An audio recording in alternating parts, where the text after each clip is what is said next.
বস, আজকে তো একটা কাস্টমার আসলো না, আজকের দিনটাই খারাপ। হ্যাঁ ঠিকই বলছো, আজকের দিনটা খারাপ তো। আজকে ভালোই কাছে বেতন। আজকে একটা প্রজেক্ট কেনা লাগবে 1700 টাকা। শতাংকা ক্যাশে আছে নাকি জানি না, একটু হিসাব করতেছি। ভাই আসেন। আছে বস, একটা কাস্টমার এসেছে। আরে কাস্টমার আসেন আসেন।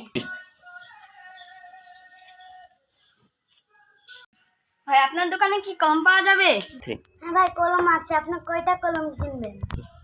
আমি 1 ডজন কলম কিনবো। ভাই 1 ডজন কলম তো 100 টাকা পড়বে। 100 টাকা মানে 1 ডজন কলম তো 60 টাকা। কিছু নেবেন? আর তো 1 বস্তা চাউল লাগবে, 1 বস্তা চাল লাগবে, আর 1 বস্তা নুন লাগবে। ভাই আপনাকে আমি হিসাব করে দিচ্ছি, দেখি 1450 টাকা। 1400 টাকা মানে 1300 টাকা নেন। ভাই এত একটা সময় দিতে পারবো না, নিলে নেন, না নিলে যান। এই দোকানদারের ব্যবহারই খারাপ, এই দোকান থেকে জিনিসই নেওয়া যা।